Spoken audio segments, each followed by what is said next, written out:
The coolest thing about having Leupold as a show sponsor is I've been an authentic, genuine customer of theirs for a very long time. I bought my first Leupold scope years ago. I now have the scopes, the spotters, the tripods, the bipods, everything. And my favorite piece of gear that I have, whether I'm guiding or hunting for myself, is going to be that BX4 Range HD Gen 2 binos. Man, these things are sweet. I love this company. I love the products. They're high quality. They're trustworthy. They've got a great warranty, and they're American made, which is a huge factor for me, as you guys know. So if you're going to spend your hard-earned money, make sure you're spending it with companies that align with your value sets. And if you're listening to this show, I have a feeling they probably align fairly closely with mine, and Leupold does just that. They support sportsmen. They support conservation. They support America, American jobs, American manufacturing, and high-quality products for a great value. You can't go wrong. Check it out at leupold.com.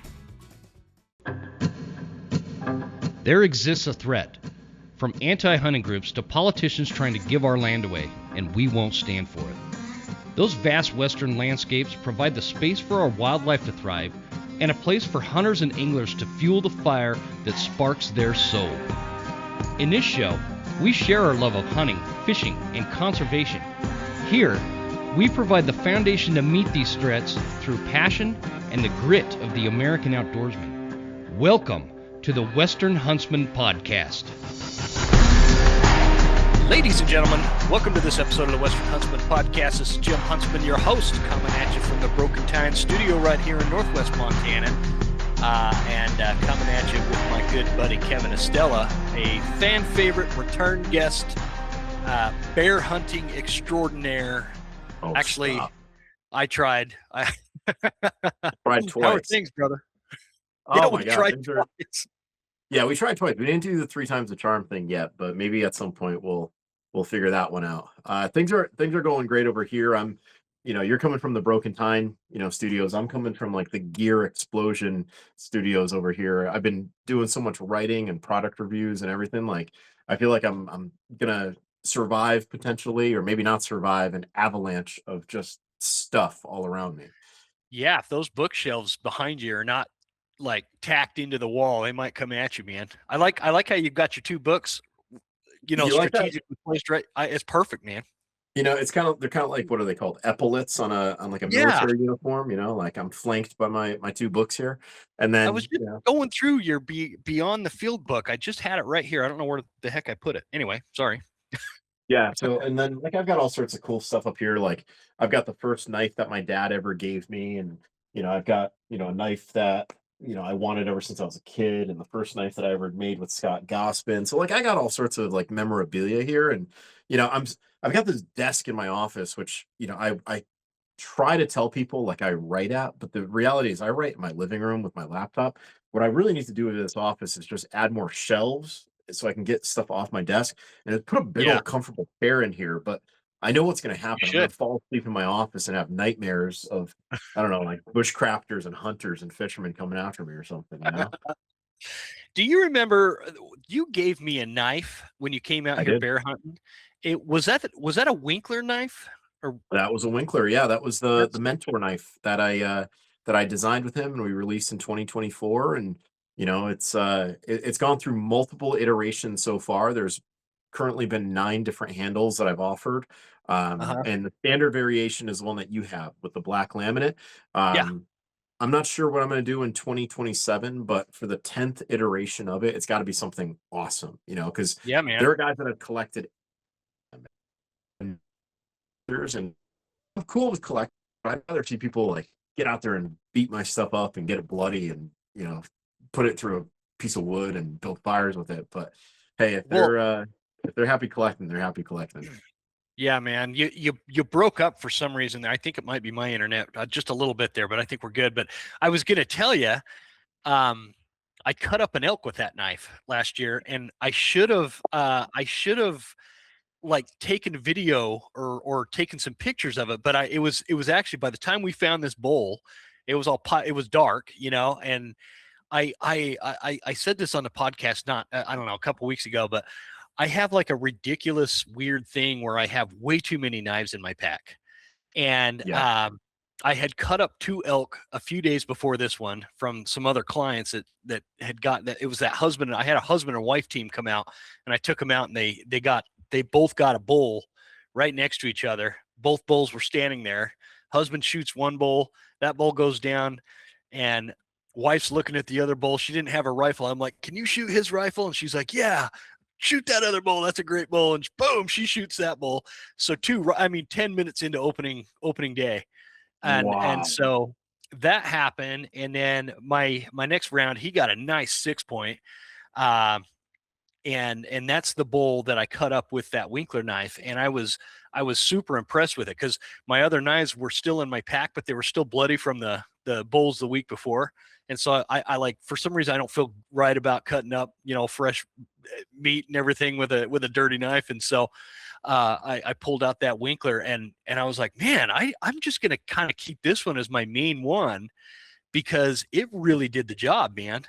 It was a great Yeah. knife. I broke that bull down in like less than 45 minutes with that knife. It was awesome. Yeah, they work really well. Everyone wants super steel these days, and there's nothing wrong with super steel. Don't get me wrong. Like, when you can get a steel that lasts forever and, super tough, has great edge retention, like there's something to it. But I Yeah. also believe in like traditional high carbon steel blades. And if you treat the knife right, the knife is going to treat you right. So, Hmm. I've broken out a bunch of animals with my Winkler. I also like the fact that Dan Winkler is just a good American. Yeah. After Hurricane Helene came through North Carolina, Dan Winkler donated so much to the relief effort, and he's been nothing but a gentleman in dealing with him over the years, and is just widely respected within the knife community. So that type of person you enjoy, promoting their stuff. Yeah. And Absolutely. and and one little trick I learned this from my buddy Mike O'Brien. Um, he said, whenever you're breaking down an animal in cold weather, he goes, immediately start a pot of water, like not necessarily boiling, but just warm it up. He said, because how many times have you broken down an animal and you get little bits of like fat and like gunk on your blade? He's like, just kind of Hmm. stir it in the pot a little bit, and the warm water takes all of it off, and you just keep going. And I'm like, that is ingenious. And I tried it, and sure as hell, it works great.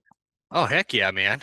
That's fantastic. Yeah, I need to get a better system for in the field. What I usually do is I take my jet boil and I get that boiling and I dip those knives in there and just let them kind of Yeah. soak in there for a little bit and boil them down and clean them up. But I hadn't done that. I was being lazy, man.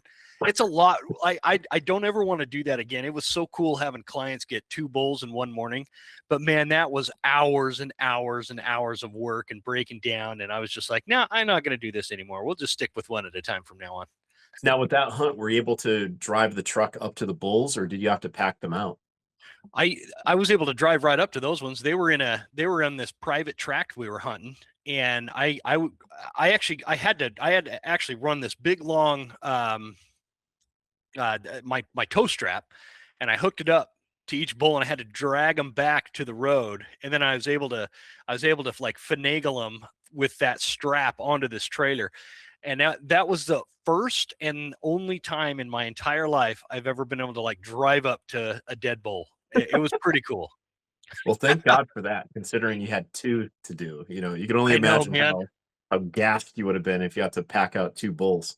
No, it's such this private land that they live. I wish I could hunt it myself, man. It'd be such a I would annihilate the elk on if they just give me access to it, But I have to have like paying clients through the outfitter to go there and whatnot. And so it's still fun. It's still a lot of fun. And it's not easy, even on that private land, man. Those things that it's not easy. It just worked out that morning. Oh my gosh, Unlike our congratulations. unlike our bear hunt.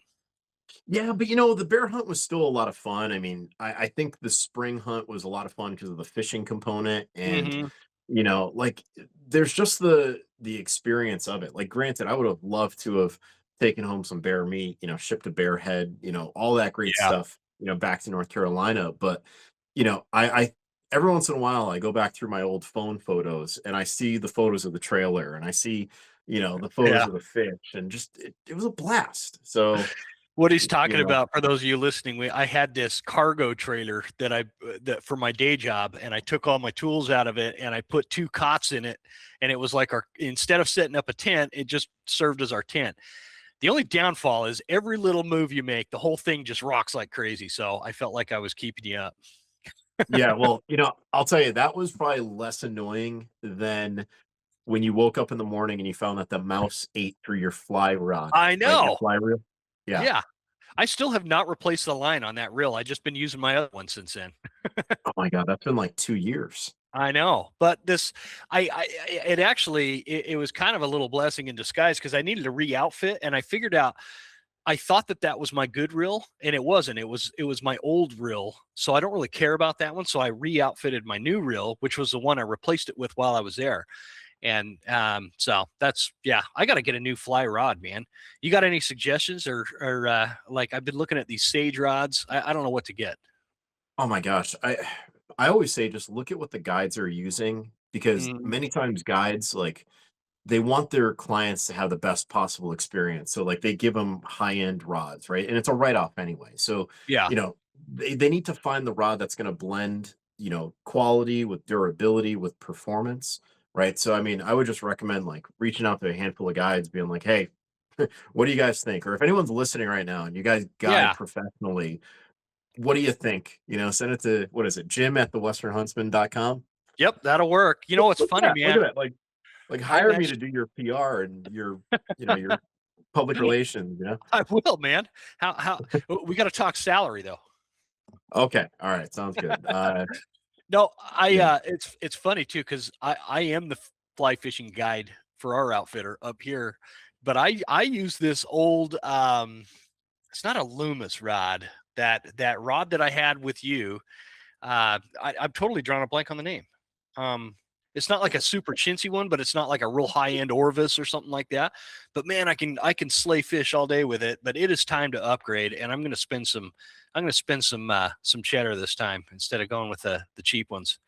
So anyway, yeah, that's a good idea. Anybody that out there, you guys got a fly fishing rod recommendation? I don't want to spend $3,000 on a rod, so don't come at me with those ones. I can't justify it, but $1,000 or something. Shoot me your recommendations out there. Yeah. You're going to spend $3,000 on a rod that you're going to break the tip off of in a door. Yeah, or a Right. mouse is gonna chew something Right. on it.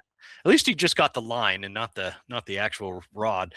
What? So you sent me this note saying you want to like focus more on fishing in 2026. Tell me a little bit about that. Yeah. So, as I mentioned at the beginning of the podcast, like I'm sitting in, the mountain of equipment studios here. And I'm at that point now, and I hate to say it, like you can slap me across the face and be like, "What are you thinking, man?" Next time you see me. But I'm at that point now where like the gear just doesn't excite me as much as it used to. Like I have Mm, all the firearms I could potentially want or need. I have all the knives that I could potentially want or need, all the backpacks, the tents, and all that stuff. And whenever I look back on like the past, I don't know, say 10 years or so, I always say, like, man, what were some of the highlights? And it was the trips that I took. It wasn't the gear that I had. Right. So I made it a point where I was like, you know what, this year, if someone asks me to go fishing, if I can make that trip, I'm going to make the trip. So I'm leaving tomorrow to go to Portland, Oregon, to then go to Bend, Oregon, and go fishing with my buddy Josh Wee from Paladin 33. So I'll be fishing in Portland or the Bend area, yeah. in May. In June, I'm going back up to the Adirondacks and doing a canoe camping trip with a handful of friends where I'll be canoeing and camping for like 5 days straight. And I'm bringing my ultralight canoe. So I'm driving 14 hours with an ultralight canoe on my roof just to get up to the spot to canoe the St. Regis canoe area in June. And then in August, I'll be out in Colorado doing a backpack fishing trip out there. So there's 3 amazing trips that I've got planned with 3 good groups of friends, and that doesn't even include the local stuff, like fishing on the coastline with my buddy Mike, Trybulski, or, going back to Connecticut and fishing up on the rivers that I grew up in, fishing there. So, Mm-hmm. it's just one of those things where it's like, how much does it cost for a plane ticket? Way less than that fly rod that you're talking about, right? So Yeah. So it's like I've got all the kit, like might as well use it and just have that experience and write about it and just just have a damn good Man, time. I got one for you, man. We should have talked like 2 months ago. So instead of bear hunting in Idaho over a bait barrel, um, bear hunting Northwest Montana in the spring. And what we do, what I do, and some of the other guides, they might have a different strategy, but for me, I don't hit the mountain until like 3 o'clock, right? And I've got these really good areas, but the point is when we're not bear hunting, I have one of the best pike fisheries right down the road, and these monsters will rip you out of your canoe if you're not paying attention.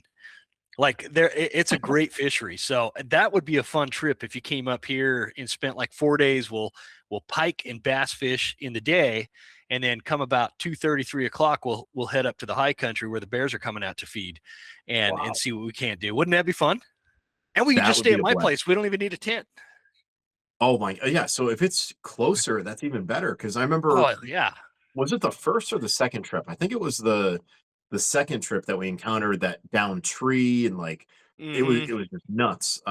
It was so far because we had to go up over the pass here and drop into Idaho, and then drive from. Once we hit Idaho, it's like an hour from there to where we Right, were bear hunting. right. Yeah, yeah.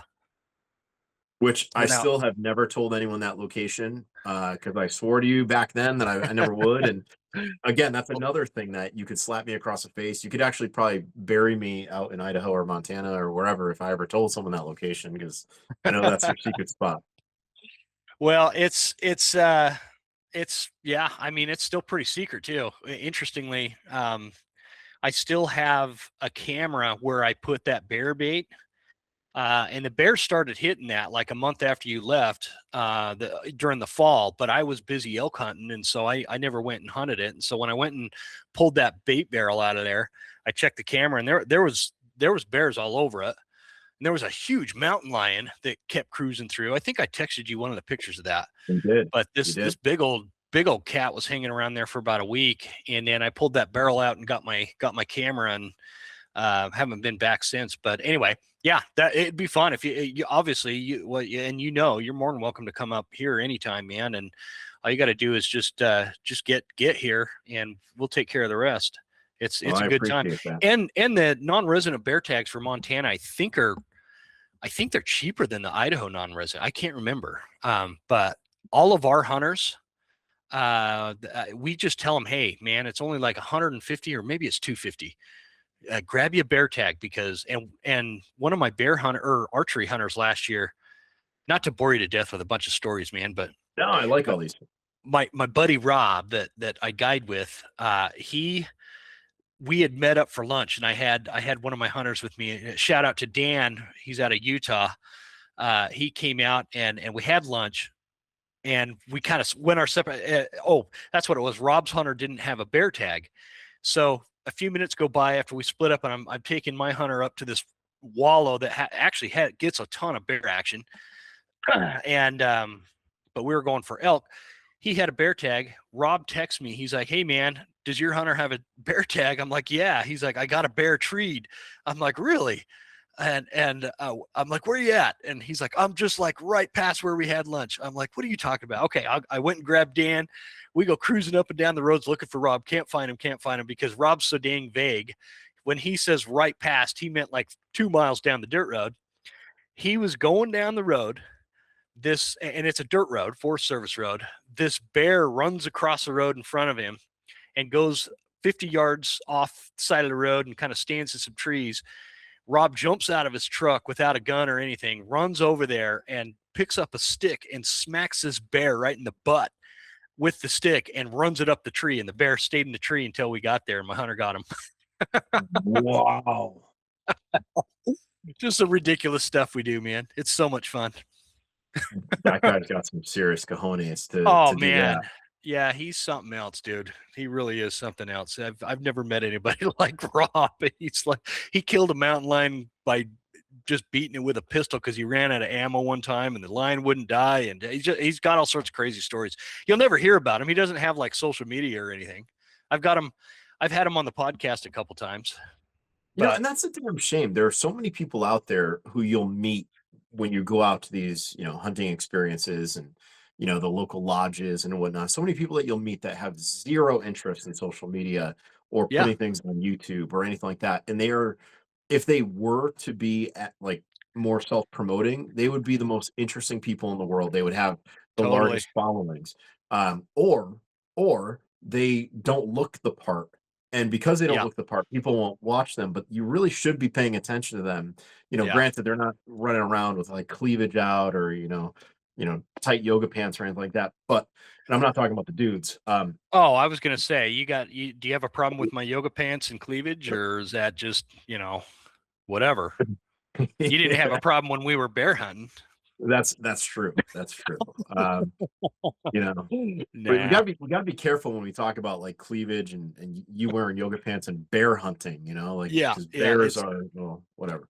Um, so no, Oh man, always but yeah, getting so many weird of on those, this show. yeah, so many of those people though, I wish we knew more about them, but it's almost like a hidden gem when you find them and you're like, that person's just so damn cool, I know, man. and No, it's like that saying, like, well, I don't know how that saying goes, but it's like, the most dangerous dude in the room is the quiet one. It's yeah, kind of like that with hunting, man. Some of the best hunters I've came across in all of my years are these people that you have no idea who they are. If you saw them in the grocery store or something, you'd have no idea that they're, an amazing hunter, amazing woodsman, amazing outdoorsman, and we've talked about it a lot on the show, but it's really cool meeting somebody like that. And like, I get to go hunting with, like, for example, Rob. I get to go hunting mm, with him a bunch. Man, I've learned more from him in the last 2-3 seasons than I have from years of hunting on my own, because he's just got so much experience and he's just so humble about it. And he's actually a couple years younger than me. It gives me a complex that he's that much better of a hunter than I am. So anyway, what's new in your world, man? What's been going on? Tell me. Look, we haven't caught up for a while. It's been like, I yeah, think 18 yeah. months or something since we've had you on the show. Yeah, I think it was the fall of 2024, right? Mm-hmm. So since the I fall think of so. 2024, I mean, 2025 was a heck of a year. 2025 was like a recentering year. And like the last time that I was on the show, I mentioned that I was going to be working for this new company.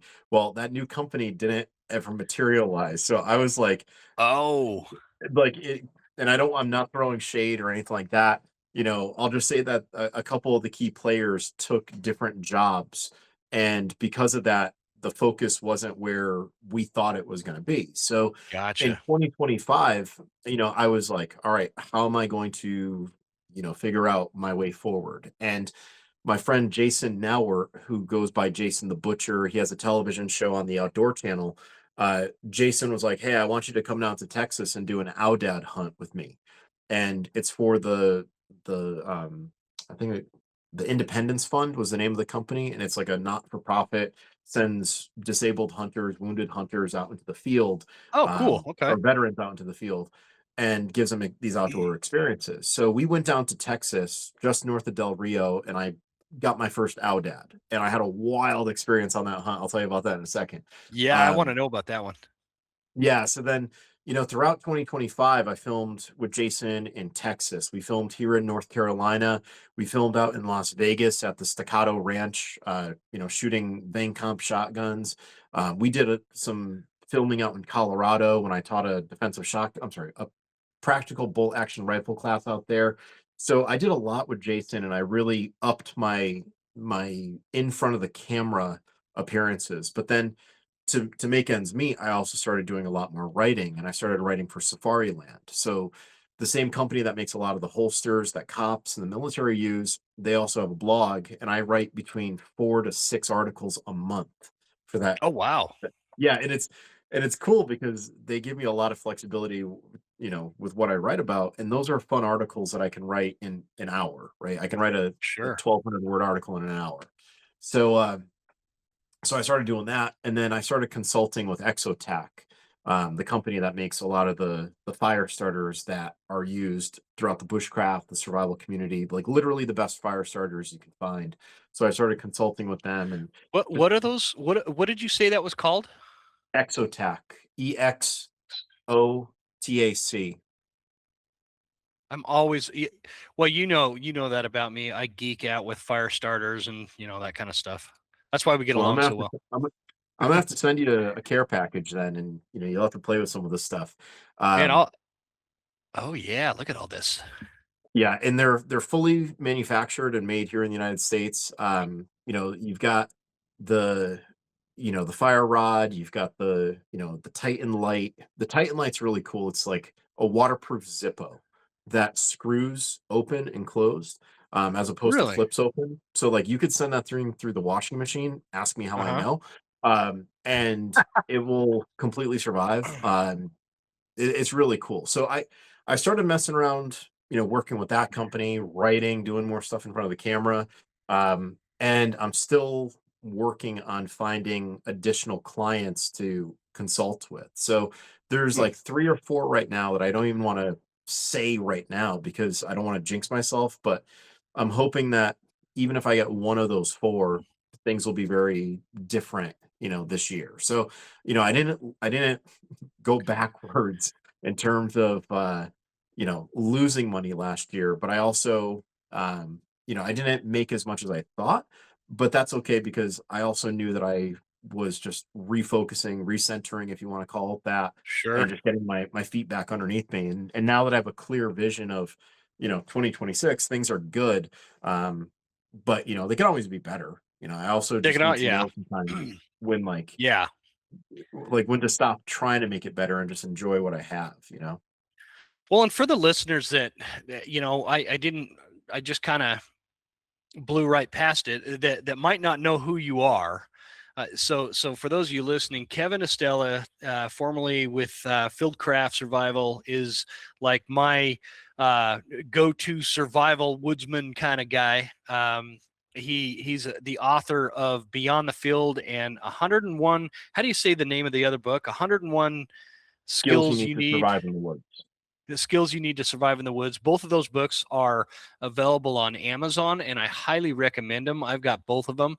And also, he's got a couple of websites, estelaready.com and kevinestela.com, right? The other one's, yeah, just kevinestela.com, which Right. Estela is Estela. So, what else? What am I missing, man? Oh Hell of a god. good dude, great fisherman, great hunter. Just a good buddy of mine. Well, I mean, I always say this too is since I saw you and I've got to send you some of these, I just hope they don't melt. I have my own chocolate bar now. What? With Yeah, and I'm gonna encourage you to get on this train. So I don't know if you did this when you were in middle school, but did you ever have to sell candy bars, or did your girls ever have to sell candy bars as a fundraiser for anything? Yeah. Oh, yeah. Okay, We did okay, it like right. on our baseball teams and stuff like that. Yeah. Yeah. Yeah. So a friend of mine, his name is Brian Sharapi. Okay. Brian runs a company called Willie Pete's Chocolates. And Brian's a veteran. He's an army guy. And his company, he's got all these crazy chocolate bars that have hot peppers in them. So he has like Frag Out, Claymore, Willie Pete is obviously the name of his company. Uh-huh. He has all these other ones. He has one called the Moab, the mother of all bars, where there's actually like an internet challenge where like it's the craziest thing you'll ever see. Like guys will eat it and it's like a 16-ounce bar, but it's filled with like ghost peppers and Carolina Reapers, Oh. and people like foam at the mouth trying to finish it. But if they finish it in a certain amount of time, like you just get bragging rights. So Brian lives like only a couple towns over from where I grew up. And hey, dude, I'm like, what would it take for me to get my own candy bar so I can do a fundraiser for my charity fund? And he Mhm. goes, well, the minimum order I think is like 100 bars. I'm like, hold on. Even if that bar were 750 to buy and sell it for 10, which it's not 750, it's not 10. I said that would be the funniest thing in the world. So I could say I have my own candy bar. Like I would pay Yeah. that just for bragging rights. So I was like, done, let's do it. So I said, all right, here's what I want to do. My dad, who we've talked about my dad, like my dad Yep. does not have a lot of sensitivity to a lot of things except for caffeine. So I was like, he doesn't like dark chocolate, milk chocolate, but he can do white chocolate. I was like, could we do a white chocolate bar with macadamia and coconut? He goes, absolutely. So he sent me samples of it. I let my friends and my friends' wives try it, and they're like, oh, this one's definitely better than this one. So then we designed a cover for the candy bar, and it was pretty funny because I sent him like clip art of like General Hawk from G.I. Joe with his 45 in the air, like storming the beaches and a palm tree. And like he managed to pull together this amazing artwork for the cover. And now I have a bar called the Beachhead Bar. The And it has a beachhead bar. map. Yeah, it has a map of the Philippines on it. And it's Uh-huh. got a GI running, like, charging the beaches. And on the back, it says a portion of each candy bar sale goes to the Estela Wilderness Education Fund. And it's funny because when I do my book signings, I leave my candy bars out front, and I'll say, "Hey, this is a different thing, it goes towards my charity." The last book signing I did, I had a guy say, "I'm taking all of them." I was like, "Okay." Like, Wow, he bought really? every one of them, Uh, and then he just started handing them out to people. I'm like, "Dude, that was amazing. Thank you." Um, That's so if you sweet, want man. How if you cool is wanna do that? the Western if you wanna do the Western Huntsman candy bar, I will help you Oh set yeah. that up. Maybe the listeners can figure out what would that taste like? What would you Yeah, want in that candy bar? we'd have to figure it out because I'm pretty sensitive to like spicy stuff. Like mayonnaise is too spicy for me. And so we'd have to work around that a little bit. I'm not doing the old what was the one where people are foaming at the mouth Oh, chocolate the bar? Moab? The Yeah, the Moab. Yeah, Moab. I don't know that I'm taking that challenge on. No, no, you don't not all of them are spicy. Like, there's a peanut butter one that the peanut butter one looks like the MRE peanut butter. Like, Oh, the cool. wrapper looks like the MRE peanut butter, and it is my favorite one. So he can make them, like, no heat all the way up to it's gonna burn you twice when it comes out the other end, Mm. Like, you'll be exploding from the backside, and it's gonna hurt when you wipe and burn when it Oh dries. man. Yeah, I don't want that one. No. So I think we need to make the Western Huntsman candy bar a reality, Mhm. because it won't cost you much, and I think it would be amazing if you had it to, like, give to clients or, you know, That's a give to great people at idea. trade I shows. totally would. I'd give it to hunting clients. I'd give them away on the show, or I'd sell them and put that money towards like whatever charity, maybe your charity. Or I like your buddy down there where you went aoudad hunting. If Yeah, he the takes Independence Fund. donations, yeah, I'd sell candy bars for stuff like that all day long, man. I love that kind of stuff. So Yeah, and by the way, that Aoudad hunt, I know I skipped over that. You need to hear this story. So, yeah, tell me about it, man. I know I'm uh, sitting here drinking coffee like crazy. I'm gonna regret this, but it's so good. Anyway, hey, yeah, okay, tell me so this aoudad story. Jason hired me to be one of the hunting guides, so to speak, which basically meant I was partnered up with a veteran, and we Mhm. didn't know the level of mobility that these guys were going to have. And shame on me for thinking like, okay, disabled veteran, I'm thinking they're going to be slow movers, right? Like they're going to be Mhm. physically disabled. Well, some of them had, CTE, some of them had other disabilities, but every one of them was able to get around and move around. Well, when we're meeting the veterans, the youngest veteran that's there, his name was Tyler. Jason was like, Kevin, you get Tyler. And it was Jason, Scott, myself, the landowner, and I look at Tyler and I'm like, okay, Tyler, I'm Kevin. Nice to meet you. And he says right off the bat, he goes, tomorrow morning, I want to run up that mountain and I want to smoke an Aoudad. I'm like, great. And I'm thinking like, what do I know about Aoudad hunting? Like I was there to go as like an assistant. Like I wasn't thinking I was going to be 100% guide. Well, I'm there with the camera crew. I'm there with like Tyler and another guy. We leave at, I don't know, it was like 5:30 in the morning. We scream up to the top of this hilltop. And sure enough, when we get to the top of this bowl, across the valley, I see a herd of Aoudad. I'm like, am I really going to take a shot at this? Now, Tyler brought an AR-15 with him to like smoke a rabbit or whatever, along the way. He didn't think he was going to see anything. He just wanted to get up to the top of the mountain. Mhm. So I brought my tripod. I go to put my spotting scope on my tripod to like get a better look at these animals. And by the time that I got the spotting scope up to look at the animals, they were already cresting out of the bowl. And I'm like, damn it. Really? And yeah, I mean, they They were were very, just they. Why were did you guys spook them, or they just were just kind of moving? well, you figure there's a camera crew with us. There's Tyler, there's myself, and there's another guy that was with us. And yeah, we're only like 175 or 225 yards away. So Oh, they okay. heard I thought they you were further away for some reason. Okay, keep no, going. they heard us through the bowl. Yeah. So I was like, damn it, I should have just picked up my rifle, put it on the tall tripod and take the shot with the rifle. And later on, I found out that that was the way to go. Like if I could do it all over again, I would say the hell with the spotting scope, Hmm. bring a small pair of binos and bring the rifle and have a steady platform to shoot off and it would be good. Yeah. So we continue chasing them and we keep bumping them, chasing them, bumping them. We don't get a good shot. And now we're in on this guy's property and we're hearing rifle shots going off. So these other veterans are taking shots and either getting them or missing them, but they're taking shots on animals and we're not. So it gets to the point where they're like, okay, just go help us film some stuff. They filmed us sighting in our rifles. I noticed that my rifle optic was loose and it actually was like walking back. So I had Oh. to crank it down and I'm like, oh, great. Like my rifle's not even sighted in. Um, I was like, but maybe it is, and I cranked it down, good to go. So now it's like on the final day of the hunt, like day 3 or day 4 of this hunt. And Tyler has not gotten an aoudad. Like he tried shooting at one that was like 400 or 500 yards away and I was like, how'd you shoot at that? Did you take a kneeling shot? He goes, no, standing shot. I'm like, oh my Oh, God. geez.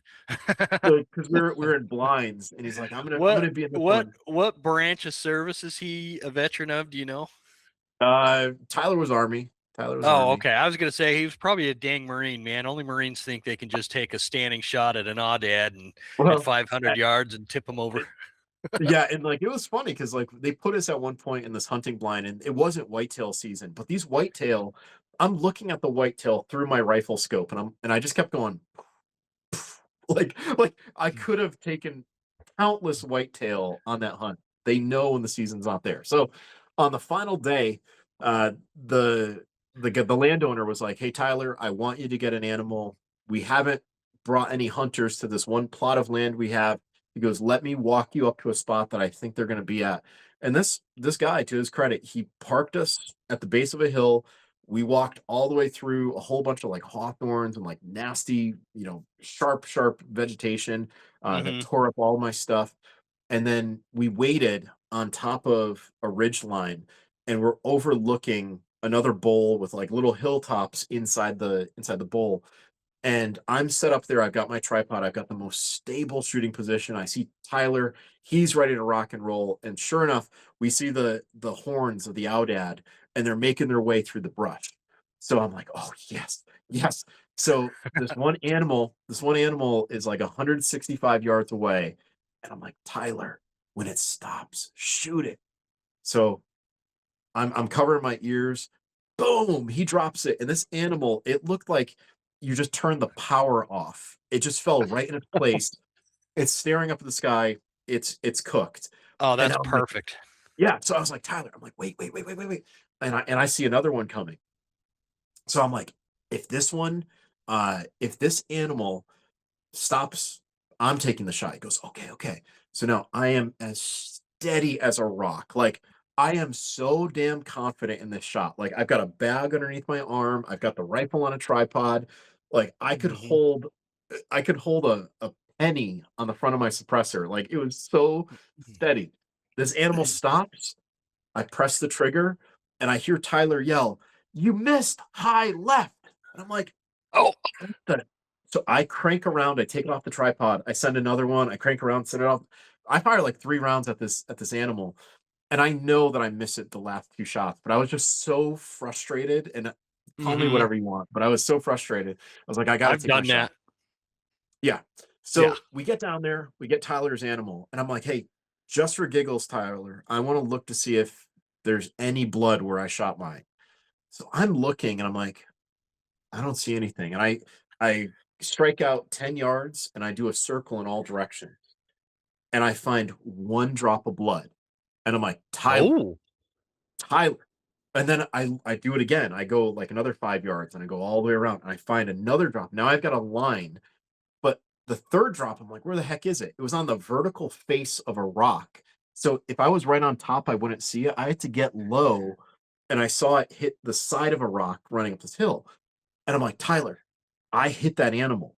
I'm like, but I don't see the animal. It could be up there. So I crank another round in my rifle, and I'm like, I gotta find this thing. So I'm looking, and I'm going like 1 foot at a time, looking for blood. And then I'm like, wait a minute. And I point over there, and it's dead right on the hillside where the rock met the bushes. Really? And it was the shot wasn't so I aimed, about 1/3 up right behind the shoulder, like you normally are taught. Uh-huh. This shot was a little bit higher than that. And when I got to the animal, there's almost no blood on the ground. And Oh, what the owner of the property said, he's like, "Yeah, these animals are freaking tough." He's like, "Chances are when you shot that animal, the fur captured all the blood, and the blood was just inside the animal going into the abdominal cavity." yeah. So it was just below the back strap, but through double lung. And Sweet. I was Do you think it was your so first pumped. shot? Was it your first shot? You think you nailed him on that one, and then the other ones were just to scare him away? I know it was the first shot because I Yeah. really had no business taking the second or the third, but And I you was could like, "Oh." feel it, man. That when you just crack off that with that rifle, especially with a rifle. I mean, especially with a rifle, because a bow is way more visual. You know, you see where that arrow goes most of the time. With a rifle, there's like this feeling you get. Boom, I hit that animal, and then immediately after that, it's either I feel really good about that shot, or crap, I don't think that was a great shot. And it's just like this feeling you get after so many Yeah. animals, you know, and And I I could see the impact on the rock because 'cause we're shooting down angle uh through, into the open, but I could see that impact on the rock behind the aoudad. And I think from Tyler's perspective, he saw the impact, but he wasn't watching mm, the animal. And that would explain, like, okay, high left, high left. I'm like, no way. But from where he was, it would look like I hit just the rock and the bullet didn't go through the animal. So, yeah. I mean, that hunt was crazy. Like, those animals have amazing vision. And if you're not careful, like, they will spook so fast. And they're just a weird looking Barbary sheep, Yeah, yeah. I had such a fun time on that hunt. That would be a ball, man. I'd love to do something like that. I've never even pursued, an odd ad. So it just be, gosh, I always have this, and I talk about it a lot on the show. Someday I'm just going to do it, but I'm always so focused right now on getting my girls out and getting them, like right now it's bear season, but I haven't gone because my daughter's in track and she wants to kill a bear really bad. And I'm like, man, I'm going to wait for her. Track's only another week or so. And but anyway, I need to get down to Texas to hunt some of these weird animals like the audads that Yeah, and when you just for the sake of doing it. be prepared for a landscape that absolutely hates you. Like, every plant wants to grab onto you, rip your clothing, like, you put your hand down to, like, push up on a rock to climb up a rock face, and Hmm. there's thorns in your hands, like, I'll give it like, listen, people say everything's bigger in Texas, that's absolutely the case with thorns. Yeah. And then the landowner was like, "Yeah, we got snakes down here too, so be careful of snakes." So it's like everything down there wants to kill you, and then there's no water. And Oh, on top really? of it, he's got wild hogs everywhere. There were a couple times we're riding on the back of a truck just going from one spot to another, and a hog, massive boar, would run across the road right behind the truck, like knowing that it could pass the truck, um, after the truck went by it, and, like, Yeah, yeah. I'd get away with that one. man, Could you shoot those hogs if you had a oh, yeah. chance? Oh, yeah, and we did. Sweet. I That's my didn't get a kind of chance hunt. to the guys on one of the hunter teams, they took a couple of the hogs, and they were disgusting, like, truly wild boar. What do you Um, mean? They tasted disgusting, or just the way they looked no, and their whole nasty no. attitude that they have? No, we didn't end up, eating that. The hogs were killed for the farmer. Like, he's like, "Look, they'll tear up everything." But, like, just like, I've shot warthogs in South Africa, and I've done, like, the Russian boar on, Hmm. like a canned hunt just for meat, and the wild hogs in Texas are just gristly, and they roll around in that mud, and then the sun cooks that mud into clay. So like they're basically like an armored pig, Oh, right? weird. Like, and they're just Interesting. like, and they'll rip you apart. Like Oh they're a yeah. freaking massive animal. So I mean, I told the guys, I'm like, I would love to come down here and just bring an AR with some 77 grain and Mm. bring my Glock and just go after hogs. Dude, And when you do that, don't forget about your buddy Jim in Montana, because I'd love to meet you down there. well, I'd do that anytime. well, maybe there's an opportunity, and I would love to do this where we could cross pollinate with Jason's TV show with Uh-huh. what you do, because Yeah, heck yeah, man. there is he already got approved for season 3 on the Outdoor Channel. And we just finished filming season 2. The final episode was Best Ranger this year. But season 3 has already been approved, and season 3 is going to have an overland element. They want to Mm. do a lot of vehicle focus, but they want to keep the themes of hunting and fishing and whatnot. So I was like, why don't we do something cool? Like, let's just do that camping trip that we did where, we get a film crew and we get all of us knuckleheads and Yeah. we just hang out around a fire and go hunt and fish. Like, that could be a lot of fun. Oh, it could be, man, especially if you want to stick with that. Like, I don't have an overland rig per se, but you just get in a truck and truck camp it all the way through that whole basin we were camping in, goes for miles and miles. You can have a new spot to camp every night. And there's just endless fishing and bear hunting in there. And same thing over here. But yeah, it'd be a ball, man.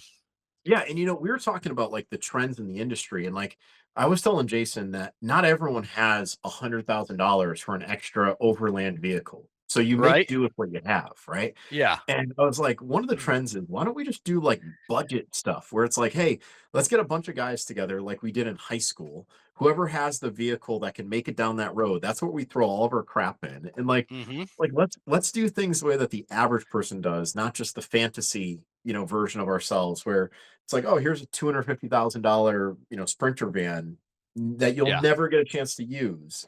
How can you Yeah. relate to that? You know? I know. That's big. In fact, one of those big overland groups kind of irritated me one year when I was still on the Idaho side, because I had set where, and it was kind of my fault, where I'd set my bear bait wasn't far enough off the road, right? But it was getting a lot of bears. But these guys were like going back and forth for like a week on this road. And because there was like 20 rigs, they're all this overlander club or whatever, they were making so much ruckus, it shut down my bait site for like 2 weeks. And right at that prime time when the boars are starting to get frisky, because they're basically in a rut cycle, and yeah. But anyway, that we get those, and then we get those big groups with the side by sides that all get together and tear up the dirt roads for miles on end. But I think it'd be fun. I think it'd be a great time. I'll take my old trusty 2015 F-150 with 200,000 miles on it out there. That's the way to do it right there. So you don't Yeah. cry when you get a scratch on it. No, I don't. I don't, man. I'll take that truck anywhere. I keep thinking I'm super cheap when it comes to vehicles because they're a terrible investment. All they do is just lose money. And so I'm super cheap. I can go buy a $80,000 truck if I wanted to, but man, come on. Like, I can't imagine spending that kind of money. I don't even want to spend 50 grand on a truck. No way. I No, and bought I'm that. at that point. Yeah, go ahead. No, I'm just cheap. I bought that truck for like 15 grand 3 years ago. And yeah, I've racked up 150,000 miles on it, but I don't have any payments on it. And it gets me around. And The AC like did go out though. and see, I'm at that point now where like my vehicle is at, I think I'm at 235,000 miles on my Well, you 4Runner, have and you have a Toyota, don't you? I do. And That's that'll just go breaking for that thing in. right, right. So people are asking me, they're like, "Hey, your vehicle's 10 or 11 years old. Are you going to get a new one?" I'm like, number one, I can't afford a new one. Like brand new 4Runners are ridiculous money, and Mm-hmm. like you said, terrible investment. You buy it and you're instantly taking off thousands of dollars of value. Yeah. So my strategy now is I'm going to keep that 4Runner for the fun weekends or for work, right? Like I'll use it for deer hunting. I'll use it for when I want to throw the canoe on top and I want to throw wet canoe stuff in the back, but I'm probably just going to buy a small car. Like I'll probably buy Yeah. like a Camry or something like that. And then what I'll do is I'll use the Camry for just driving around, great gas mileage. That thing will run Hmm. for 250,000 miles. It'll be half the price of a brand new 4Runner, but I still get to use my 4Runner. I'm just never going to trade that thing in. I'll just drive it until the wheels fall off. And then eventually Yeah. I'll get another Gen 5 4Runner because I don't like the new generation of them. And I'll just continue that trend too. So I'm right there with you with like Yeah. stop buying Uh, cars that are almost as expensive as a house and definitely as expensive as land. Like buy land if you can. yeah. Buy land. Dude, my wife and I bought our first house for 70 grand. It like Wow. they want more for that. I've got an F-350 out there. It's a 2007. Everybody complains about the 6.0 diesel in it. Oh, that's the bad one. I don't, whatever. I haven't had any problem. I put new injectors in it. Other than that, the thing's been bulletproof. It's just the thing is awesome. And that's I do with that what you're talking about with your 4Runner. I bought it I bought it in 2020 and it had 169,000 miles on it. And currently, as it sits right out, I keep pointing over there. It's parked right outside to the left of me here. But currently, as it sits, it's got 176,000 miles on it now. So I haven't even put 10,000 miles on it in 6 years, Wow. and I love it, man. Because I'll go gas it up, and I'll my girls will complain. I'll be like, we're taking the big truck to church, because I just want to get some miles on it. And well, I'll just drive it the 8 miles over to church or whatever, and every once in a while I use it at work. But yeah, I think it's a good thing, and just if more people did that, I think that the overall prices of these vehicles would go down. But everybody's so obsessed with having the latest and greatest in these vehicles, they go and this is good advice. You and I are long enough in the tooth, we can give some financial advice to some of these younger guys listening. Don't be 25 years old financing an $80,000-$90,000 truck, fellas. Like it's such a bad investment. You will kick yourself when you're 35. Even if you're 35, I wouldn't buy that kind of truck. Like I don't think that it's smart in any way. And there's going to be some truck salesmen out there listening to us, and they're gonna freak out. We're gonna get nasty emails from them. Now, look, here's why it's a good idea to buy $100,000 vehicle. But I won't. I refuse, man.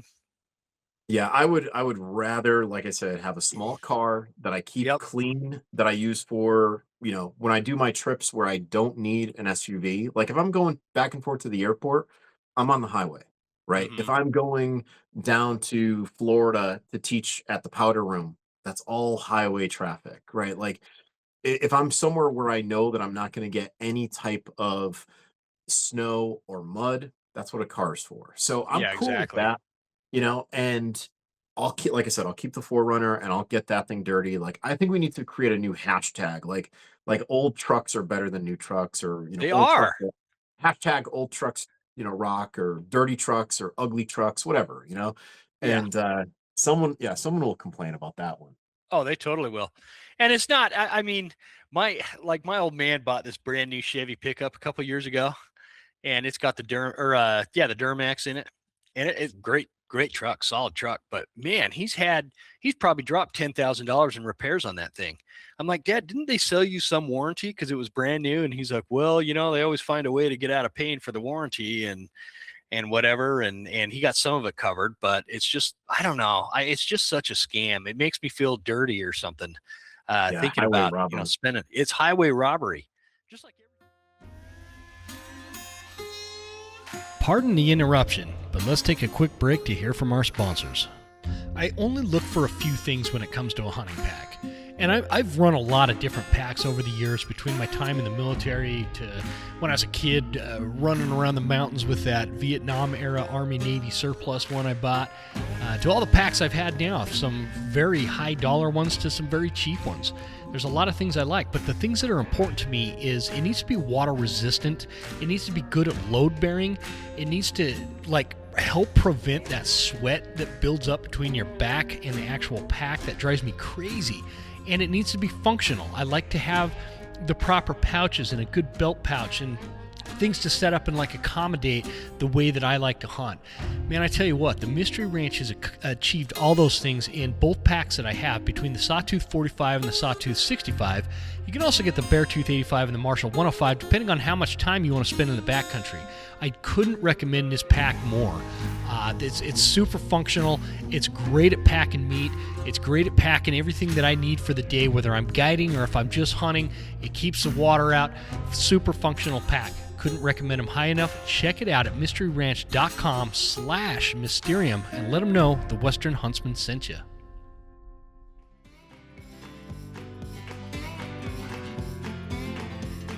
Have you guys heard the term alternate economy? It's like this attempt to work with companies that are not run by a bunch of woke leftists that want to deplatform you for your values and your belief systems. I'd like to introduce you to Precision Pay. Precision Pay is a dedicated payment network built for the Second Amendment and outdoor recreation community, turning payments into a powerful network of shared values that prioritizes privacy, lower costs, and uninterrupted service, all without the risk of being deplatformed by these leftist nut jobs. Join Precision Pay to pay securely by bank without the privacy risks of credit cards. Save money and support our community. Enjoy promotions, discounts, and content. Membership is free. Folks, dedicated payment network built for the Second Amendment and outdoor recreation community is right up my alley. Help America, help yourself. Check out Precision Pay at myprecisionpay.com. Thanks for listening. Thanks for those who support our sponsors. Let's get back to the show. Just like everything is right now, man. The tipping culture is highway robbery. Like you go into a gas station now and the cashier wants a damn tip. Everybody wants a tip everywhere you go. Like, I'm sorry, you didn't tip at a fast food restaurant back in the 90s. We sound like, well, I sound like an old timer. I apologize. No, I mean, listen, if you have to get up and get the food yourself, if you walk in the door and you go up to a counter and someone doesn't bring it from there to you, I don't think that entitles someone, unless they're like, listen, if it's a mom and pop shop and I have a good relationship with them, like I love my local coffee shop right here. Whenever I get my coffee, I bring in my own mug, so the coffee is even cheaper. So when it says tip, I'm like, absolutely, they're helping me. I'm going to help them. Like they get to put that in their pocket. And you know what I often do is I'll give them a tip in cash as opposed to a tip on the machine, because they're still going to pay for that transaction on the machine. They don't have to pay for the one in cash. And if the federal government wants to come after me for that, go right ahead. But they won't anymore. Trump passed that thing. There's no tax on tips anymore. But yeah, man, it's so dumb. I agree with that. Coffee shops, like the baristas or whatever they call them. I usually generally tip like $1 a drink, right? And I think that's pretty good. But like now you go into Subway and Subway wants a tip, and it's like, are you serious, man? Like I used to work at places like that when I was in high school. I never got tips. What are you talking about? You want a tip? Or my biggest pet peeve is if I order food for takeout and I have to walk inside and I'm picking up an order and it says tip. I'm like, are you kidding me? Yeah, like, seriously. Like what or like they do those food dash, delivery dash, DoorDash. What is that? Yeah. When we go to big cities, we will stay in an Airbnb and sometimes use that in order, because we don't get that here, man. We don't have that kind of stuff. So, but they want the tip up front, and that's how they determine if they're going to deliver it, which is just silly, because how do I know if you're going to provide good enough service for me to justify a tip? And I'll even go one further. These restaurants, they keep jacking up the tip amount there. Remember when it was at a restaurant for the waiter or waitress, it was always 10%, right? Now they're like, oh, you could choose 18%, 20%, 25%. I had one ask for 30% at some restaurant. It's like, at some point that just, it's not worth it. It's not. And I am like my dad. I always like give him a hard time because he's like the cheapest dude I know. He's the cheapest cat I've ever met in my life. He pinches pennies like you wouldn't believe. And I am nowhere near that level, but I am getting a little bit burnt out with the whole tipping culture thing and going to places that traditionally you didn't tip in the past, and now everybody asks for a tip, and they treat you like crap if you don't. It's like it's just dumb. It's just dumb. Anyway, how did a hunting podcast get on this topic? I don't know, but that's the beauty of it, because I think Yeah, I think that's just what happens, right? Like, I mean, that's the type of conversation you have around the campfire at a hunting yeah, camp. Like, it's just so totally. random. Um, so I think if anyone has been wanting to do a trip and they're like, well, what's it going to be like around camp? It's going to be like this, guys. Like, we talk about Yeah, everything. pretty much. This is what we talk about. We complain about the cost of trucks and tipping culture, and what else can we complain about? Oh my gosh. I It could go on happens, and man. on. Are you still liking North Carolina? I am. Yeah, There's parts of North Carolina that I really like, right? Like, I love the western part of the state. I love Boone because that's where the mountains are. That's where trout fishing is, right? And I hate to mm-hmm. say that I would move there for the trout fishing, but I would. Um, I'm liking the northern part of the state now too. Like, I'm getting to explore more of like Apex, Uh-huh. um, because the just the flora is different up there, where I'm down here in the sand hills, so we have a lot of pines. But when I start going up towards Apex or Bahama, where I do a lot of hunting, that's where it feels like I'm hunting in my backyard back in Connecticut, right? Like, Sure. the woods are more similar up there to Connecticut than they are 50 miles south. So Nice. I'm liking North Carolina. It's still free America. Now, our neighbors to the north, Virginia, they just passed some ridiculous gun legislation, which is Yes, I terrifying. saw Like, that. Yeah. yeah, like, they're not going to recognize the Firearms Owners Protection Act, like the Mm, federal government. They're not going to say, like, you can travel through our state with a rifle if it's threaded. They're going to, throw the book at you. Like, that's terrifying to me. But I also know that, like, right now, the Supreme Court is, hopefully they're going to hear a couple cases that could dramatically change the mhm. nature of gun rights in this country, and saying, like, you cannot ban a single manufacturer, or a type of firearm like a striker fire pistol, like they're trying to do in Connecticut, right? Yeah. And they've done in California. So I think there's going to be some serious legislation coming out of that. And I can't wait for the people that enacted those laws to absolutely melt down. I will do a happy dance. I will smoke a cigar on my back porch when I watch the footage of people crying how, oh, our common sense gun laws were taken away by the Supreme Court. I will I will dance in my underwear in public celebrating that. There is nothing more common sense than how the Constitution of the United States just spells it out. And Yeah. here's the thing for anybody listening that's like, oh, don't get into politics on a hunting podcast, man. Either we talk politics and do what we can, to help promote hunting, outdoors, firearms ownership, freedom, all that kind of stuff, self-reliance. You got to talk about it, or it's going to talk about you, and you got to control it, or it's going to control you. It's like it's going to affect you. So if you are so adverse to talking about it or listening to it, and you want to choose like this path of ignorance, it's going to come back and it's going to negatively impact you, whether you want to or not. So politics isn't going to ignore you. You shouldn't ignore politics. And the thing that gets me, like with that Virginia legislation and that gun laws, everybody's like, people have this mentality, well, that's Virginia, that's California, that's Washington. That stuff festers in those places. And then what happens is those states start overtaxing their citizens, and the quality of life in those states becomes burdensome and kind of miserable for people. So these blue state folks move into these red state areas, but they want to maintain their blue state mentality. And that is how that festering in those states affects us in red states, because they're coming to the red states. They want the tax breaks just as much as everybody else until they get there. Then all of a sudden it's like, oh no, let's do it the way we did it in California and screw everything else up. for you. Screw your morals, your belief systems, Yeah. your value sets, your love for freedom, self-reliance, independence, and less taxes. We're going to bring our crap to you, and that's why we have to fight it while we're still living in these free states.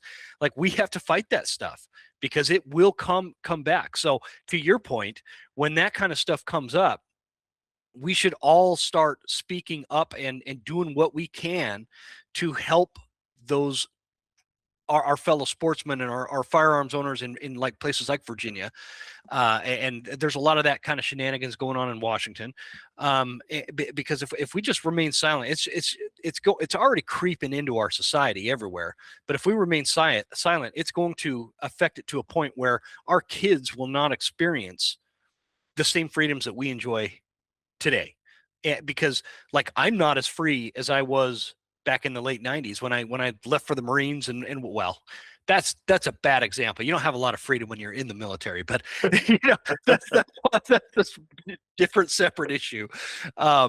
You know, I feel like life has gotten worse since then, from a standpoint of an overreaching government and all these leftists trying to take our guns, and you know, even people on the right trying to take our public lands, and this government intrusion into our system and our value sets is overwhelmingly more in our face today than it was back in those days. And it's not because of social media. It's just because that's what has happened.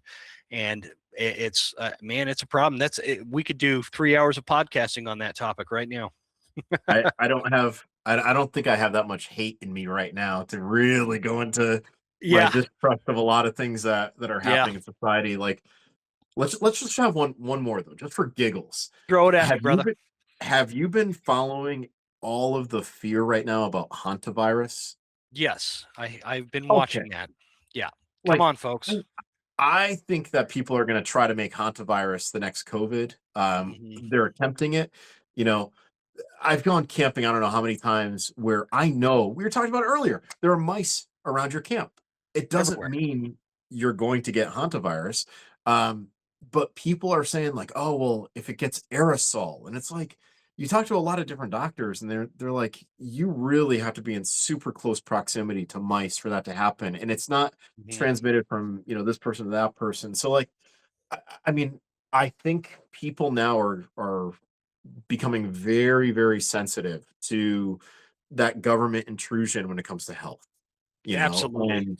And between hantavirus and lately it seems like there's more public attention to ticks, which I get it, ticks have always been a problem, but now people are really, really starting to hone in on them and saying, you know, crazy stuff. Well, But did you I hear just, somebody dropped these containers full of ticks on like these random farms? What is that yeah, about? I just kind of heard a snippet of something like that. And they're it, like, "Oh, it's Bill Gates because he wants to sell fake meat or something like that to give everybody Lyme disease." I don't know anything outside of that, but and that's I what I think, meant when I said the crazy stuff. Cause like yeah. it Is it sounds crazy? Is that crazy. crazy? Yeah, It it does sounds sound crazy. crazy until you realize, like, okay, what have they gotten away with so far? Like, Yeah, I okay, know, man. you're gonna be told you can The only walk one way down a supermarket. That's crazy. Hold on, wait. You're gonna be you know told you have to have a face covering, but you know, that like does nothing. that does nothing. Like that was crazy at one point until it wasn't. Like You know what's interesting? ugh. It's so gross because, man, I never got the vaccine, right, for COVID, and I've had COVID once. Everybody that I know in my personal circle that got the vaccine has had COVID like multiple times. The more Yeah, shots they've gotten, the more times they've had COVID.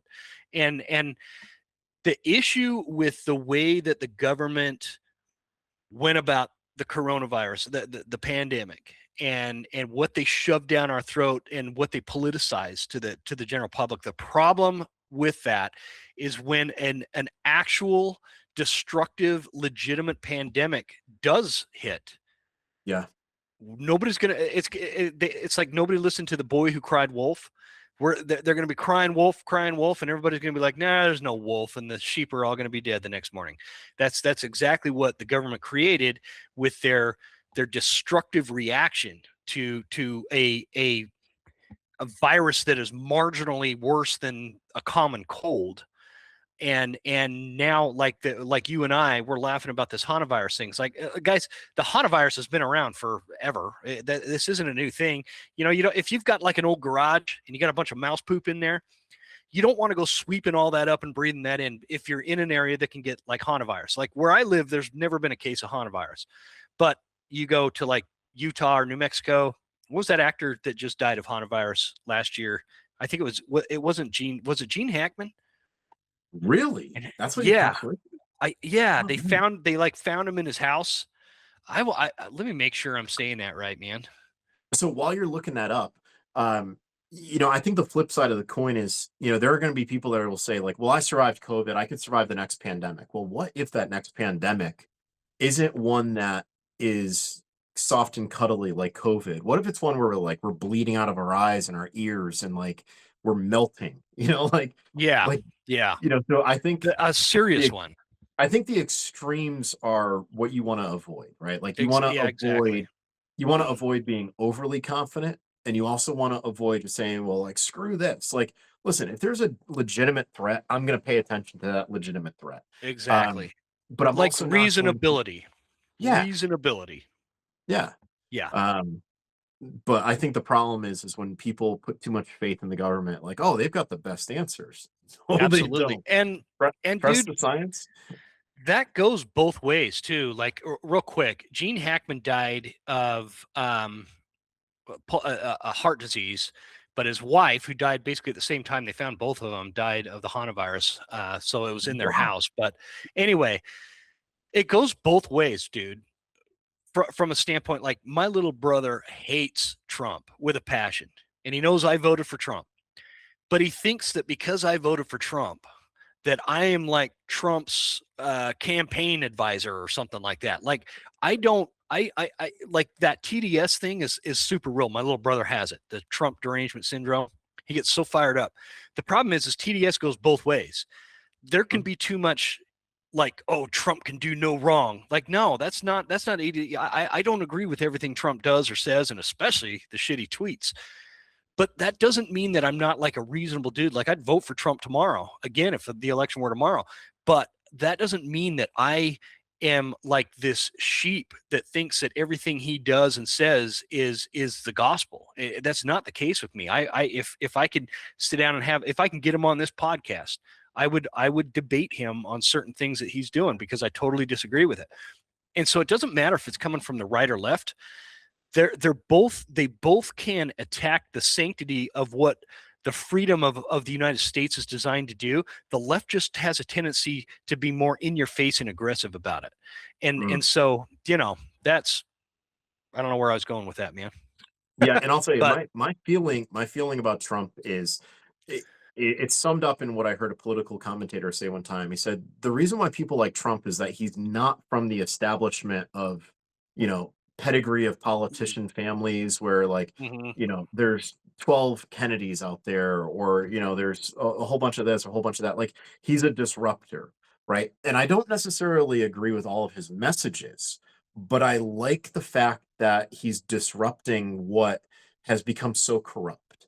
yeah, How people can go into Congress worth, say, $300,000, and 2 years later they're worth $20 million, right? I love the yeah, fact that he's disrupting the sanctity of that, because we are who those people are, they work for, right? And hmm, I think it's important that, we don't want them to get comfortable. We don't want them to get rich. We don't want them to have the insider trading and have the unfair advantage that we don't have.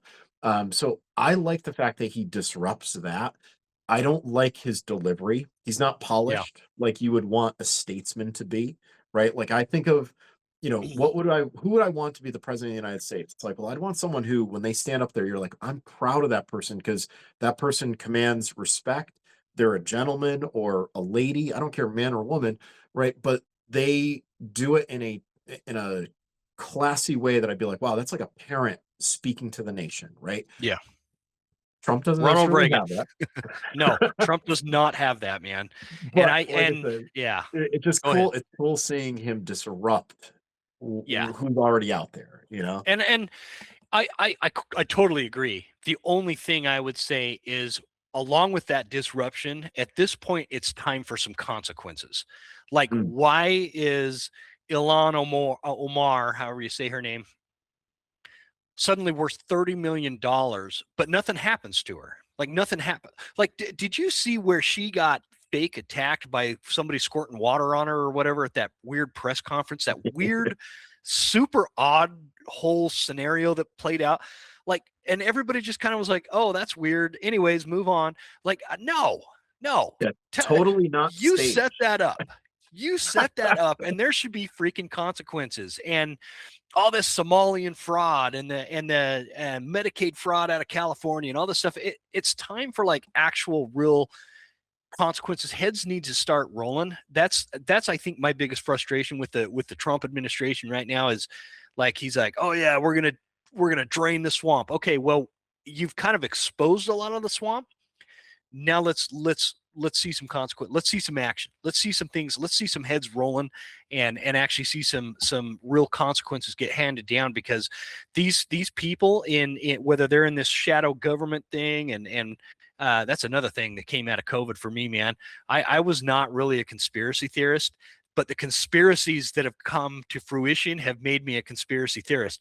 So these people, these congressmen that are lifelong congressmen making millions of dollars, and this shadow government and all these so-called nonprofit organizations and NGOs and all that, they're preying on us. They're preying on us, the taxpayer. And I just want something to happen. I just want something to happen because of it. You know what I mean? So that's where I stand with it. Again, nobody freak out. I'd vote for Trump if the election were tomorrow. I'd vote for Trump again. I would. But there are definitely some frustrations. Damn it, Jim! This is a hunting podcast. Why are you talking about? I heard this pastor. I'm going to totally butcher what he says, but how did he put that? If you don't have God, then you will have Satan. Or so, anyway, I'm gonna butcher it because I'm drinking too much coffee, so I'm all wired up.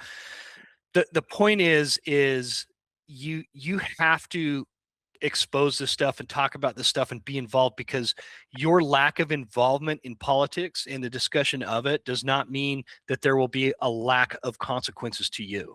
And that's why I think sometimes it's just really, really important that we, as outdoorsmen and freedom lovers and Second Amendment advocates, we hold our ground and we have these discussions. And I'm always just thankful that you, Kevin, you have the balls to come on a show like this, and you're not afraid to share how you feel and what you believe. And that's authenticity. And that's what, I think is we need more of. We need more guys like you that are willing to come out there and because you're a lot more articulate than I am, dude. I'll get over here and just stutter my butt off, but it's just I don't know. I think we just need more people like you that are real. Like not to keep this going, man. You good for a couple minutes? Yeah. I got stuck. My wife and I, we do not watch a lot of TV. Like hardly at all, but there was like this real stormy day a couple weeks back, and my wife convinced me to watch this show called Married at First Sight. It's a reality show. Yep. And they were like based in Denver, and what they do, if you don't know, they like these so-called love experts or whatever pick out these people, and the first time they meet each other is at their wedding, and then they have like several weeks where they have to live together, and at the end of it decide whether or not they get married or get divorced. Okay. So that's the synopsis here. It's super ridiculous. But I'm watching it, and these contestants or whatever they are on this show, they are so uber left woke liberals that like there is a severe lack of authenticity. They can't be themselves. They just can't be that. Like they're just like walking on thin ice. Oh, I don't want to offend such said group, or I don't want to say the wrong thing and misgender somebody, or somebody think that I'm a sexist or a racist or a blah blah blah blah blah blah blah. It goes on and on. It's the most boring thing you'll ever watch in your life, because this lack of authenticity creates this thing where these people just really have no personalities. They're just regurgitating what Hollywood leftists want them to how they behave. And so everything's so predictable and so boring, and these like feminists are on there, and like it's just everything is just, it's so gross, man. I'm like disturbed. I had to watch it. Yeah, it's like watching a car crash, right? You drive by nice and slow, and you're like, "Is everyone okay? Okay, everyone's good." But man, look at that car, right? Like, it's mangled. Those shows are definitely entertaining. And I grew up with two older sisters and a mom and a grandmother, so like I was the only male in a household. When my dad was, doing his thing, I was the only one left behind around all these women, and I still have a weird interest in watching those shows. Like I put them on as background noise when I'm doing my writing. So it's kind of a weird juxtaposition of like me writing about a hunting rifle as like, Love is Blind playing in the background. And I'm like, that dude's a douchebag, right? So my wife watches that one. Oh man, Love it's is Blind. funny. It's funny. And it's totally staged on a lot of different levels. And there's so many background stories to it. But that being said, like, yeah, I think, when you talk to people and they put off that front where they're like, hey, I don't want to offend anyone. It's like, it's okay to have conversations with people. And if you accidentally offend someone, know when to apologize, but also don't be afraid to, walk on eggshells, right? Like, because if someone is offended, that's more their problem than yours, because chances are you didn't say it in a malicious way, right? If I'm talking to someone and I say the wrong pronoun, right? You look like a dude, and I'm going to call you a he. If you tell me your pronoun is they, guess what? All right, moving on, right? Like if you keep lingering on that, what's that say about you? Are you looking to be the victim? Are you looking to, create this persona of victimhood? Like That's exactly what it is, man. You you know, just it, nailed it. It's this wokeism is this constant search to victimize yourself, and that's what they're doing. And if you come at me, I live like, I used to listen to Rush Limbaugh, and he used to say, "I'm the mayor of Realville." I live in Realville, man. If you come at me and tell me your pronouns are they and them and blah blah blah whatever, you are going to be victimized in your own mind, because I don't play that game. I speak in truth, and if you're a boy, I'm sorry, man. Like, I'm going to say it with all the love in the world, but I'm not going to call you a girl. I'm sorry. well, It's just, I just saw something that was fascinating where there was a congressional committee, might have been a subcommittee, where they had a medical director or a medical official who was being brought in front of this committee. And the representative said, can you tell me if this is good use of funding, where we're looking for the best way to avoid pregnancy in teenage transgender boys? So keep in mind, these are biological boys who portray themselves as females, and they're looking to spend government money on a way to avoid pregnancy for biological boys, like getting pregnant.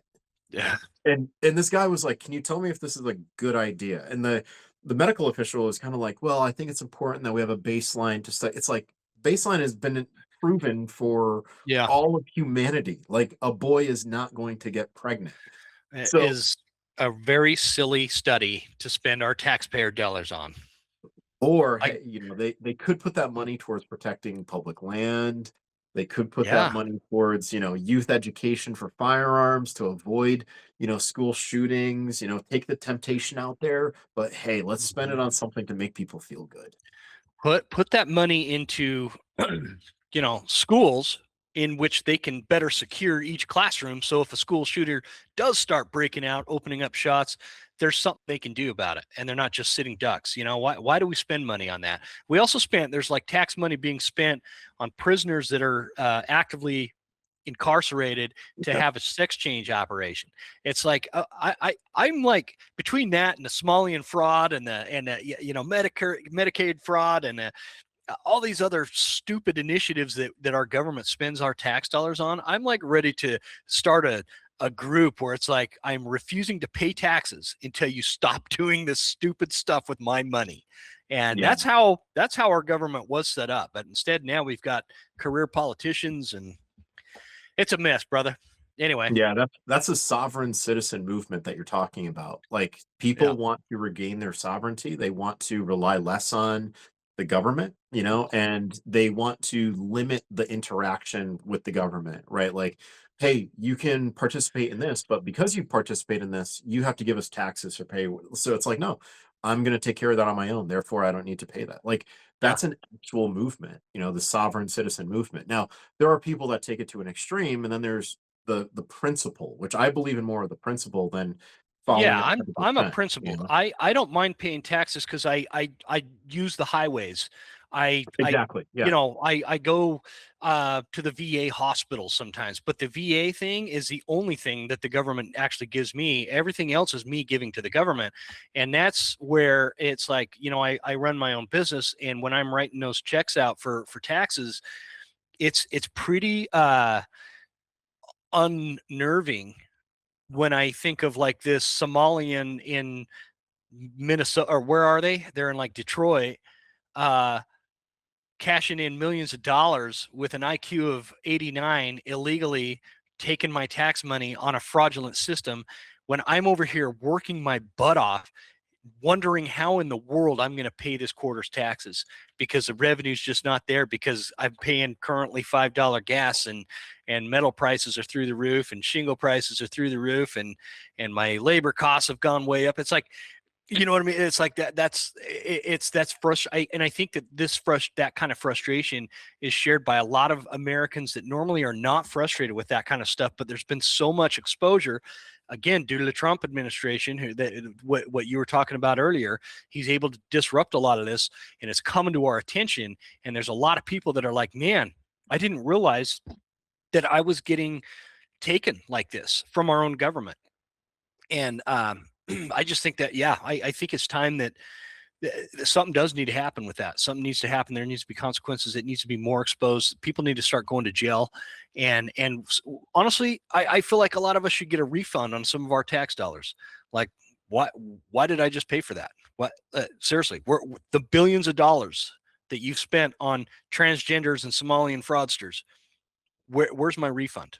That's my Yeah. attitude about it. Amen to So, that one. man, you got my blood pressure up, dude. Yeah, same here. I'm like, I know Jim and I've been talking for a while. Like, I could talk to I you for know. hours. That's one of the fun things I about, could too, man. but I'm serious, man. We should set up, maybe for next year we could plan on that pike/bear trip. that would be a And blast. oh man, or that overlander trip you were talking about. I'm like ready to do something like that, where I love guiding. I love doing all that. But sometimes I just want to like hunt for myself. I want to go out and fish with a buddy like Kevin, and have you kick my butt on the river. I'm still blown away by that giant. That was a cutthroat, right? That wasn't a brown. That was a That was cutthroat a trout. cut. Yeah. Yeah, big Yeah. old cutty you caught, like first cast. I'm like, what in the world, man? These spinners are beating my flies. And I just want to do stuff like that again, and not worry about the tax fraud going on. Pissing Well, me while off. we were podcasting, I just saw I had a call come through from Jason the Butcher. So as soon as I get off with you, I'm going to call him and be like, dude, we got another place we can go and do an awesome episode. Yeah, And, heck yeah, man. We'll get your charming personality on an episode, and we'll make you a star. Oh geez, that'll never happen. People just be like, well, okay, they found the biggest idiot in Montana to go hang out with. But that'll make it an interesting and entertaining episode, in my opinion. So I agree. that said, brother man, I really appreciate you coming on the show again. We need to do this more often. This needs to be more frequent than every 18 months. Yeah, and I'll tell you, man, if there's ever like a time where you just want to like put it out there, like, hey, let's get a dozen questions from the viewers, from the listeners, or whatever. Like, we'll tag team the questions, the responses, because Oh, I think that's a great idea. I used to love doing that when I hosted my podcast, and that was one of the most popular episodes because people are waiting to hear if their questions are going to be answered. And like, I would always message people and be like, hey, I'm answering 20 something questions tonight, and it's I never prepared answers. I kind of just took it as is, and like, Yeah. Sometimes my answers were a little bit rough, where I was like, oh boy, I could have probably re-recorded that and been a little bit smoother, but I was always honest, Yeah. and Yeah. I was like, what do you think about this? I hate it. Which probably didn't make certain sponsors too happy, but it was honest. Yeah, let's set that up for this summer, man. Well, those of you listening, any questions? Like, what would you say for your expertise, Kevin? What kind of questions are you going to be most effective at answering? What kind of Oh like gosh. Um, gear, so I mean, survival? yeah, obviously the bushcraft survival stuff is always going to be my strongest front.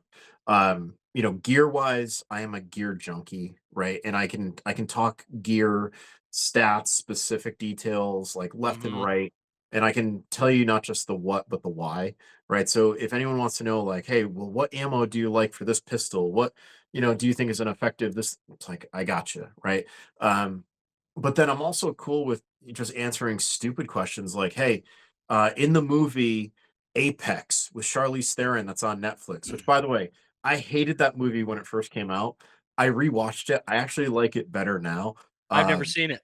it's okay. The dude that plays the serial killer, he is absolutely psychotic, and I hope they do a prequel to this movie because his character steals the show.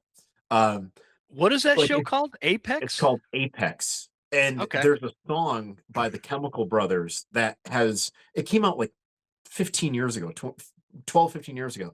It's like in the top 10 again because that Netflix movie has made it so popular where you got this like serial killer, dancing to it, and like Mm. it's crazy.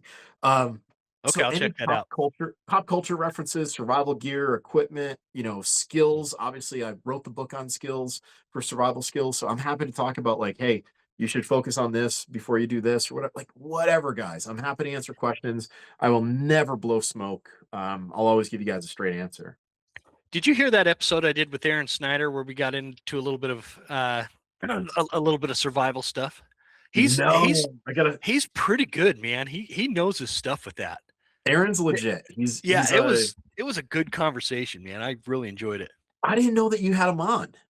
Yeah, it was like a month ago or maybe 2 months Oh ago. I god. had Aaron on, and he we were I thought I was going to get him on to do like a School of September elk hunting centric type, which I love doing those. Those are my favorites, but we got totally off course and ended up talking about some survival. He was like talking about this one guy he was training with who and then I found his podcast he did with that guy, but like that guy does not prioritize lighting a fire if you're in a survival situation. He prioritizes other things, and Aaron was giving me his take on that, and that stuff's always really interesting to me, and so that's why I if I ever get lost in the woods, I always want to have either you or Aaron or somebody with me because I can do the basic stuffs like lighting fires and whatnot, but that more advanced stuff, you guys are the gurus on it. Yeah, and I enjoy Aaron a lot. He actually comes to North Carolina regularly. Like I've seen him at the bar a couple times. I'm like, dude, what are you doing here? He's like, oh, one of our lead designers lives right down the road. So like I've seen Mm. Aaron twice in North Carolina here. And it's Oh, just comical.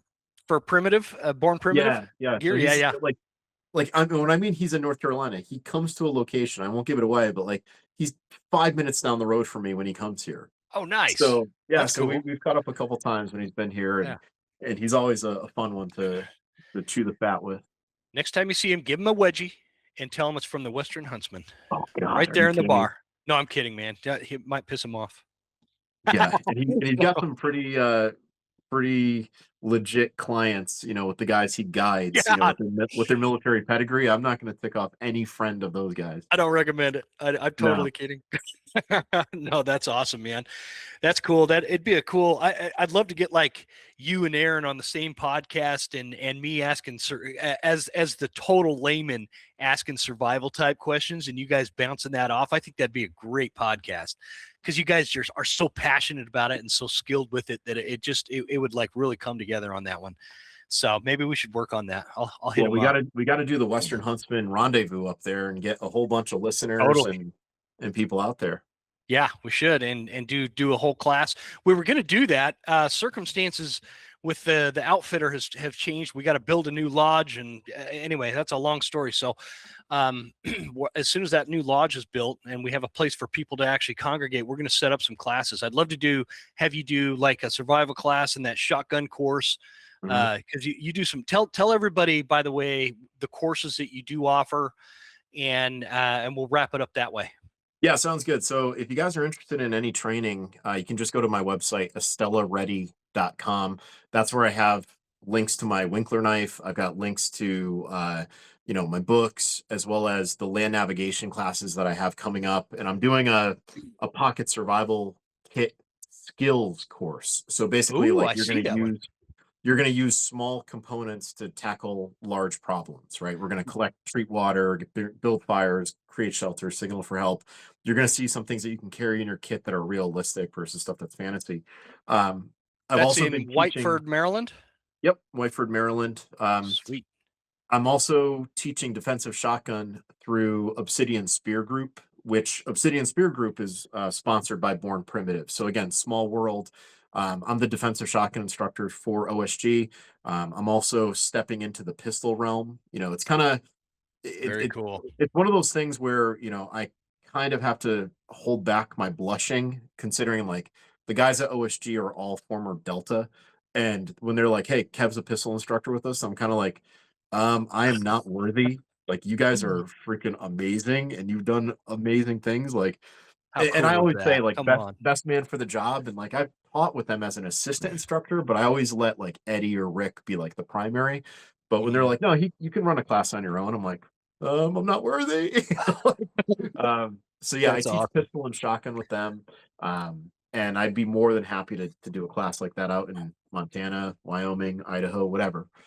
Yeah, I think that a pistol course out here would go over really well, especially when you're talking grizzly defense. We just had a hiker was mauled and killed here at Glacier, not far from where I live, last week. And so it's always top of mind in Montana. It's like the biggest thing that I think about. I want to think that I'm really good with my pistol because I take it out and I practice and I shoot a lot and whatever. But man, if there was a course that you could come up with where it's like, pistol defense, hunting grizz country kind of thing, and because that's always this thing where what hunters get into is they're like, oh well, you need this pistol and not that pistol, and I think that that's the wrong place to focus. You do need that's obviously a very strong consideration, but it's more or less you being as fast and proficient with that pistol as you could possibly be is going to be way more important than if you choose a 357 over a 10 mil or whatever. And so that might be a really golden ticket one right there. We should really talk about that one. Yeah, I'm happy to come out and teach pistol. That's an easy. Yeah. That's the easiest class to fly out and teach, considering I can source my ammo locally and I bring my gun. Yeah. Yeah. Like I don't have to travel with a whole extra bag of gear. So I'm happy to do that one. And for something like that, if guys want to improve, say like their bear defense skill set, I would say learn to recoil mitigate the larger calibers, right? Like everyone will go from carrying, say, like a Glock 17 or a Glock 45, or a Glock 19 to a Glock 20. Right. So you're going from a 9 mil to a 10 mil thinking, oh, it's only 1 extra millimeter. Well, that 10 mil is definitely more stout recoil than, say, a 9 mil. So you have to know that your support hand has strong touch points on the gun, under the trigger guard, on the dust cover. Like, you have to have a good grip on that gun if you want to get a good follow-up shot. So like that could be a whole element of like teaching how to recoil mitigate. And then also teaching natural point of aim, because under stress situations, you're not always going to find the front sight, but you can see how far back you can point shoot. And that's a fun, skill set where you're using the back plate of the Glock, if that's what you're using, or, if it's a M&P, I know you have an M&P, you can I do. It's superimpose. sitting right here. Yeah, you can superimpose that back plate over your target, and you can usually hit your target out to about 10 or 12 yards just by back plate sighting with your gun.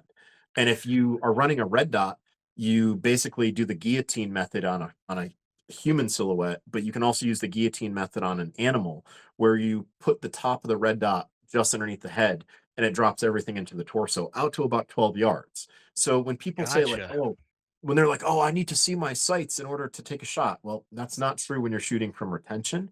That's not true when, you are, shooting from like a compressed high, ready position, before you fully present. Like you don't always see your sights right from the get-go. So there's other ways of aiming that are practical and effective, and that would be a fun Oh part of that man, class. I would You know, love that course, man. I let me would love well, it. let me talk to the guys and see what I can do, because that would Yeah, literally be just me flying out there and then a day rate for me as an instructor and then whatever else to OSG. Like we'll figure it out, but I bet we could yeah. get Let's a figure it good out. group, I you think so know. too. And I actually I have a good spot to do that. Maybe even combine it where it's like I don't know. Is the pistol course an all day thing, or is that like a half a day? Could you So do I like a mean, half a day pistol, half a day land nav? okay, so I can get people to saturation point with both of those skill sets pretty quickly where, I don't want to exhaust them. If I Hmm. had to do it, I would say pistol before land nav, just because I don't want people still in land nav mode when we're working with firearms. Yeah, But absolutely. that being said, like usually a pistol class, I can get through a good chunk of material from like 9 in the morning till about 2 or 3 in the afternoon. Take a break, go get chow, come back, and then do another skill set.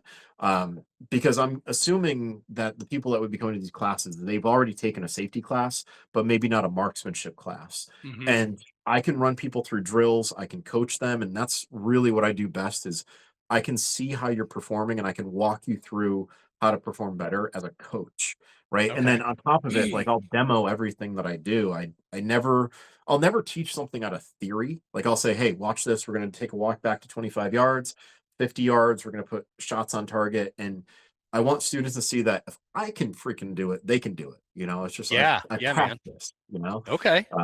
So yeah, let's set Cool. something All up. right. That'll be a We'll blast. keep in touch. I'm glad yeah, I'm glad we did this. Because yeah, we need to just keep in touch with that. And all right, let's wrap this one up. Tell everybody where they could find you one more time, and then we'll talk about that later. Yeah, sounds good. So if you guys want to find me, obviously reach out to me. I'm on Instagram, I'm on Facebook, I'm on Twitter, right at Estela Wild Ed. You can find me on my website, kevinestela.com. You can find me on my other website, which is my Shopify store, Estela Ready. Look for me on the Jason the Butcher TV show on the Outdoor Channel. Look for me in Barnes and Noble, and maybe look for me around Jim's campfire, Hmm. throwing back an old fashioned and maybe smoking a nice cigar. Absolutely. Absolutely, man. I'm so looking forward to that. It'll be a good time. All right, man. Well, thanks again for coming on the show. As always, I feel like what's that show where the dude they're up on the stage and he's like everybody in this room is now dumber after hearing what you heard. That's Oh, what that was happens when Billy people Madison. listen to me. Yeah, that one. And may God have mercy on your soul. That's what happens when people listen to me. So I love getting you on because it makes me feel like I really got something out of it. And if I'm getting something out of it, the listeners are too. So thank you very much for that. Thank you out there to Leupold Optics, Mystery Ranch, Browning, Easton Archery, and Precision Pay. We can't do this show without those sponsors. And thank you guys for supporting those sponsors. And we will catch you guys next time. See you later, Kevin. Thanks again.